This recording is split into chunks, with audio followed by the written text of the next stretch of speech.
Hi friends, welcome back to the channel. My name is Jessica J. This is Jessica J Create, where I create and share with the hopes of inspiring and connecting with you. In today's video, I'm going to be sharing my 99 cents Hobby Lobby new look pattern haul. But on top of that, I'm going to be sharing some tips that I personally use to deal with FOMO and overconsumption when it comes to sewing patterns, fabrics, notions, all of it. I think this is very important to talk about because if you're like me, your algorithm is probably pushing all of this haul content onto you all the time. And it can make you feel like you don't have enough or you need to go get more. And then you get to a point where it's really difficult to manage. I personally hit that point last year or the year before that. I have to look. Where I just had so much stuff that it felt like it was choking me. It was everywhere. And I've always been a girl who had a lot of stuff and liked clutter. I am a maximalist. I love the more is more concept in design, and I applied that to my consumption of supplies. Now, part of this was also prompted by the fact that I went to school for fashion design. I was doing lots and lots of fashion shows, which was really fun for me. And when I'm dressing so many models, obviously you need so much fabric and notions and supplies.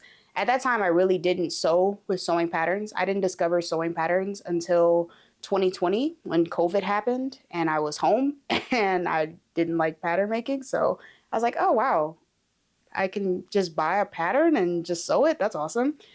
But once I did discover sewing patterns, girl, I had so many patterns.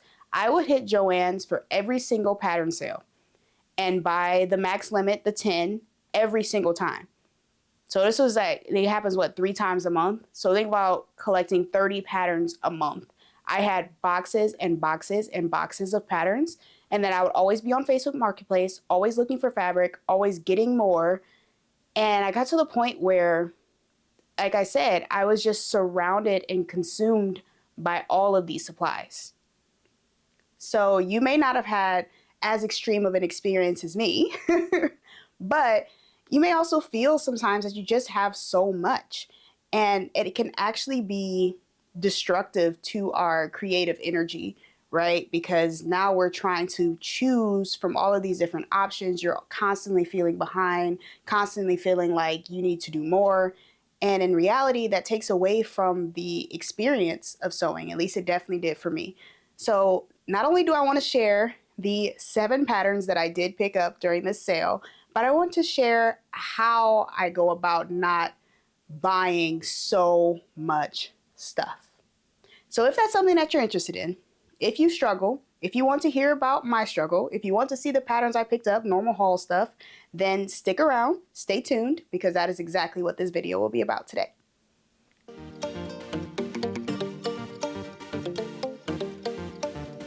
So my first tip when it comes to FOMO and managing patterns in life and stuff and getting everything is to take the time to really know yourself.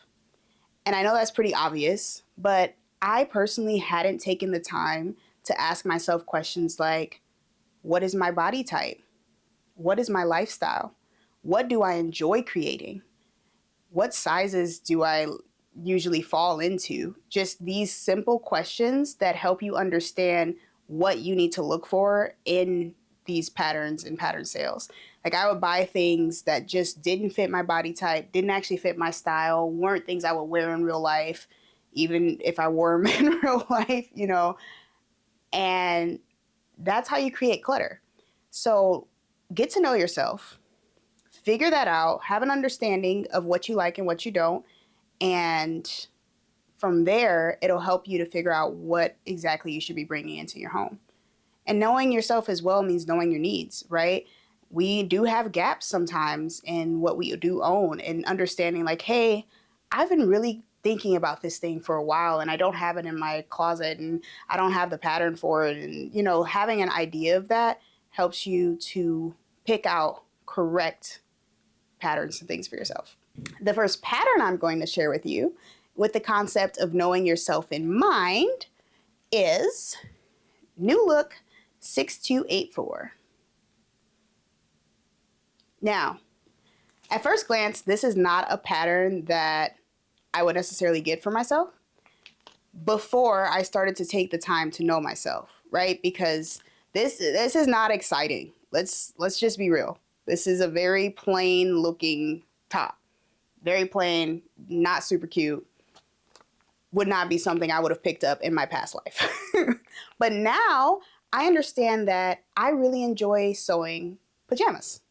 I enjoy sewing pajamas, housewear, things like that. And one complication that I've found in this is that a lot of pajamas and nighttime wear are made out of knit fabrics. And I don't like sewing with knit. I just don't. It moves around too much.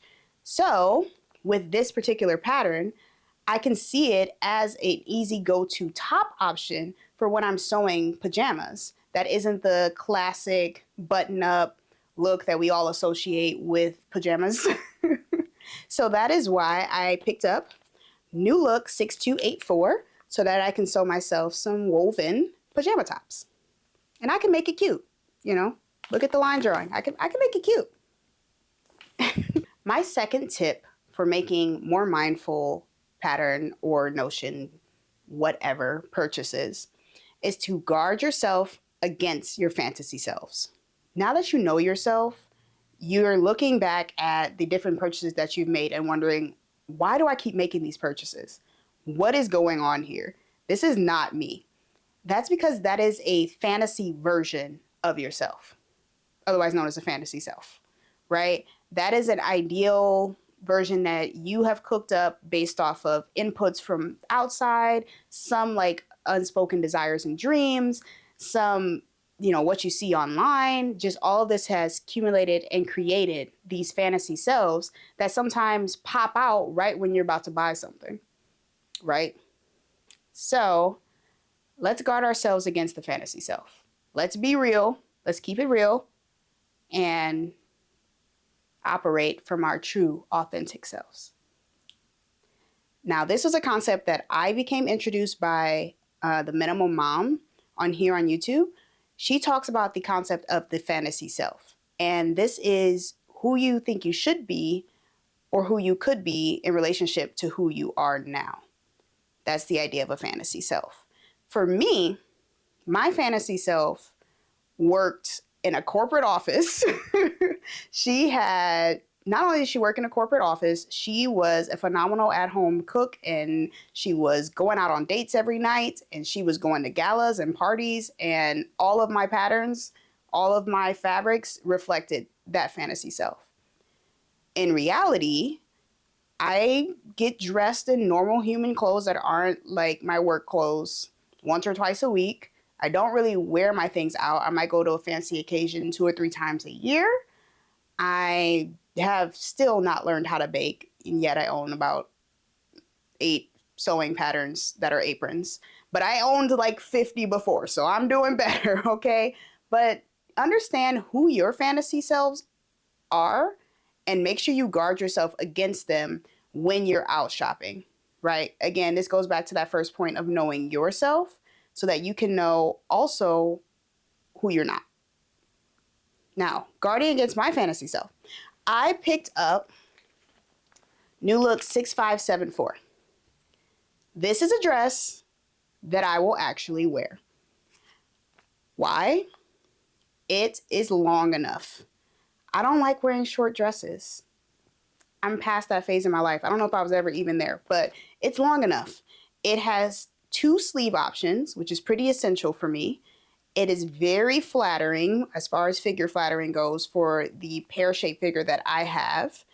And it's versatile. It's really quite seasonless depending on what fabric you make it out of. So for me, this guarded against my fantasy selves, right? I can dress it up. I can dress it down.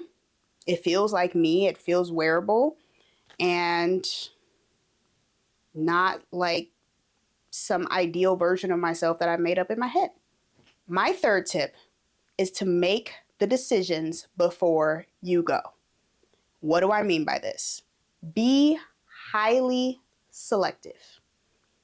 Be highly selective. This is an idea that I picked up from the book Essentialism.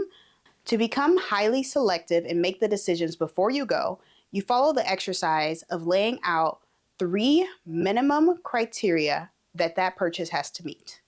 Then you follow that up with 3 extreme criteria that purchase has to meet. And I like to add a little extra criteria that I call the get to the heart of it criteria.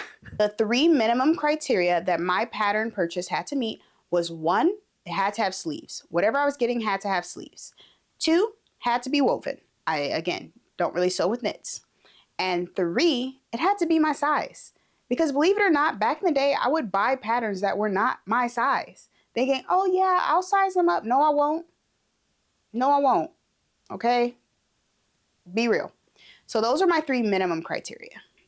My 3 extreme criteria are 1, I can see myself making it this year or in the next 6 months. 2, I have the fabric for it in my stash, again, because I'm sewing my stash this year. And 3, it fits my current lifestyle. Emphasis on current. No fantasy selves here. If it didn't meet those 3 minimum and then 3 extreme criteria, obviously it was 100% out. But I like to add a little extra criteria right at the top just for myself based on the decisions and vision that I have for my own life. And that is, am I obsessed? Am I obsessed with this? Does it just feel right? Or is it better off in the hands of someone else? Will someone else be more obsessed with this pattern than me? Is someone else going to be more obsessed with this fabric than me? Is someone else going to do something better with this fabric, pattern, notion than me?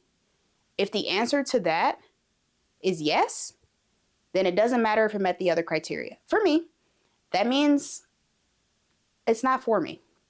And it shouldn't be for you either. So go ahead and do the exercise before you're going out to do some of these haul shopping trips. Keep it in your notes app. Keep it on a piece of paper in your wallet. Keep it as a voice memo. Just remind yourself of what your criteria are. It's like setting a standard for yourself. With that in mind, I picked up New Look 6535. This pattern, I am obsessed with. I'm obsessed with it. It has so many different options. It's very versatile. It is my size. I do have fabric for it in my stash. Lots of options for fabric for it in my stash. And I just love this pattern. I just love it. I just feel like, oh, that's me. That I saw it and I said, oh, I know her. I know her. This is like looking in a mirror. This is me. So with that in mind, I happily picked this one up. And it's just a cape pattern with multiple lengths. It has a hood, has like different fabrications and feathers, and that's not feathers, fur, and all that jazz. So yeah, set your criteria. Tip number 4 goes right along with tip number 3, and that is set a hard limit.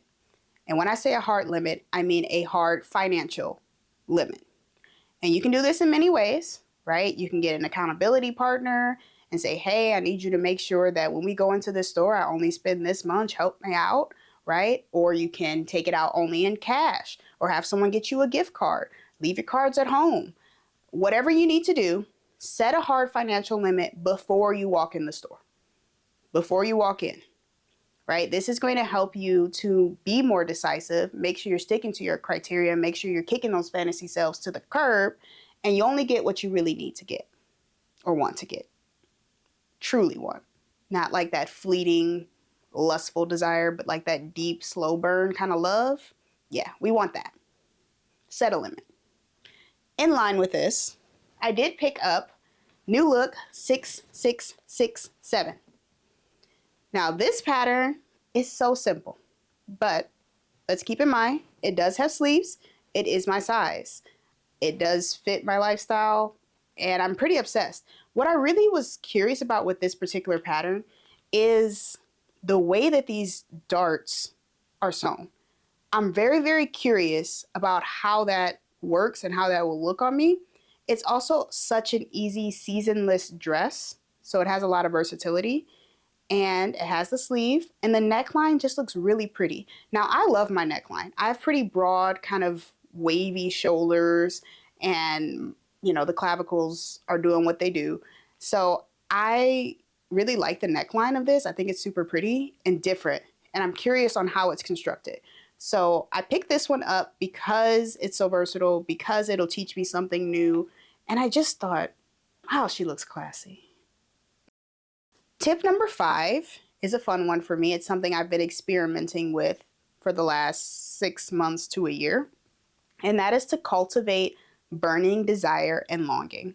When I started to get in touch with the concept of longing and intentionally denying myself something now and looking towards something and getting to know it and really wanting it, it created this joyful anticipation within myself, right? It also helped to create this hunt type of energy.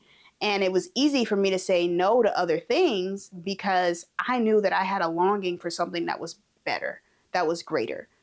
And for me, that starts with looking at the new releases and seeing what's out there, but also looking at my closet and seeing what I don't have and feeling somewhat of the pain of not having, so that when you do get it, you're over the moon. You feel amazing. It's awesome. It really is. And because you have said no to so many of the other things that you would have just been like, yeah, sure, whatever. Because you said no, because you're cultivating this desire for a particular thing, you actually have more to spend in time, resources, money, energy, all of it on that thing that you really, really want. Now, for me, I had this top that I wore to work all the time, all the time. It had a zipper on the side. It was super fitted. I loved how I felt in that top, to the point where I wore it so much it just kind of fell apart, became discolored, just didn't look nice. It was white. And I have longed for a top like that for so long. And it's not a style that I've really seen recently. You just keep looking for it to pop up, and no, I'm not going to take the time to draft it myself. Why would I do that? But anyway, and then, new look, 6808. Look at her. Look at her. Oh my goodness. This is the top. This is the top. And what's even better is I get so many variations. I don't just get a sleeve. I get 3 sleeves, right? I get sleeveless. I get different necklines. I am obsessed. I am excited. My burning desire has created this opportunity for me, right? I get to really be excited about a pattern because I'm like, that's the one. That's the one I've been looking for. That is an amazing feeling. So cultivate that in yourself, right? Don't settle. If you don't have to settle, don't settle, right? If you can wait, wait. Keep the money put aside for it. Know what you're looking for. It's interesting how when you put a clear picture of what you want in your mind and you back that with genuine joy and excitement for the thing, how it feels like the entire universe is just shifting itself and putting that in front of you in exactly the way that you are supposed to get it. That is this top. Okay? That's this top. That is my experience. And I want that experience for you. So cultivate that desire. Get some clarity. Put some passion behind it. And then you can be super excited when you get a dollar pattern that you absolutely are obsessed with. You're welcome. Tip number 6 is to remember that everything you own owns you. And what I mean by that is everything we own requires a level of maintenance and mental space within us, right? It requires energy to maintain it.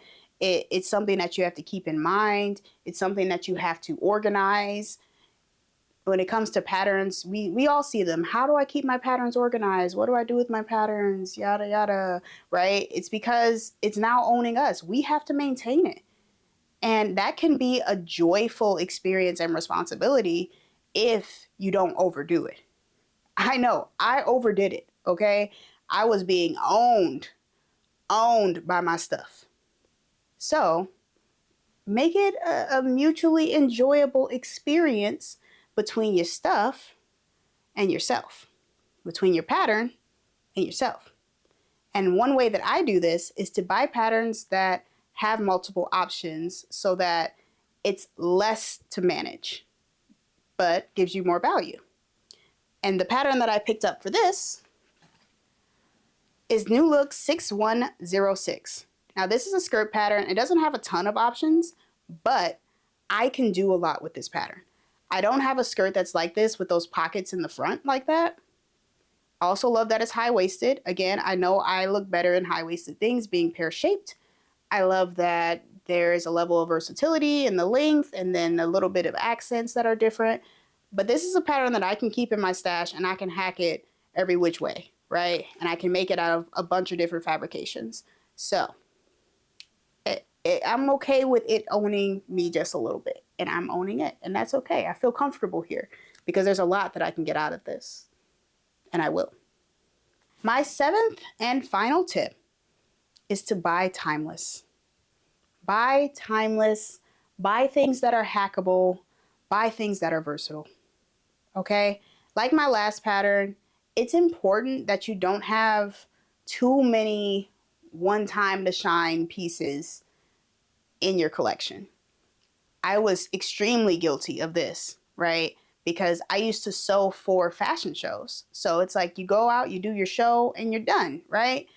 But then I started to transition to be more of a sewist than a designer and realized that, oh, wait, I can reuse patterns, right? I can get more out of this. I can hack this. I can do this way. I don't need 17 patterns when I can just take these 2 or 3 and be able to get all of those different looks. Right? So think about that when you're buying. Buy things that are timeless for you, right? Don't listen to what everyone else says is timeless. Like everyone says a white t-shirt is timeless. You won't really see me in a white t-shirt. It just won't happen, right? But a nice button up, yeah, you'll see me in that. So again, know yourself, pick out things that match what you value, and make it something that you can get the most value out of it, right?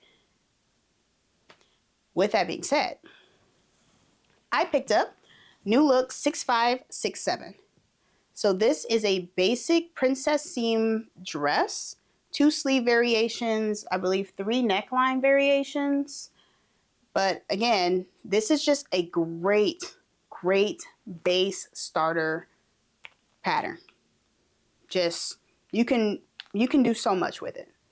Once you get the fit right on this too, it's a go-to. Like you can layer this, you can make it formal by making it long, you can make it into a top and skirt, you can really do so much, right? So I picked this one up for that reason. It's versatile, it's timeless for me. Again, that shape is very flattering for me, and it fits a need that I do actually have in my wardrobe for just basic dress blocks, just basic, that I can whip up, that aren't the one time to shine, right? So, those were all of my New Look pattern purchases during the 99-cent Hobby Lobby sale. I only bought 7. I went to 2 different Hobby Lobbies, okay? And I'm really proud of myself. I'm really proud of myself. I have come a very long way when it comes to having stuff and being more mindful and consuming to create, not just consuming to consume. So I hope that this video has been helpful for you. I hope that it gives you some things to kind of think about and ponder and implement, right? Because implementation is super important into your own buying practices. If I've talked about it in this video, I've linked it down below, like the Minimal Mom, Essentialism, and other resources that I've found helpful to get me to where I am. Being able to go to 2 Hobby Lobbies, only leave with 7 patterns, and be obsessed with every single one. I feel great. Right? And I want you to feel great too. So thank you for hanging out with me today. Thank you for hearing me ramble. Thank you for looking at my haul. I really appreciate it. I love you so much, and I hope that you like this video. I hope you subscribe to see some actual creative content or to get some more random nuggets like this. And I hope to see you in the comments. Let me know what you took away from this video. Do you have any tips for me to make me even better? Right? That'd be cool. I'm growing. I love it. And I guess that's it. I just appreciate you being here. I hope you have a great day. Bye.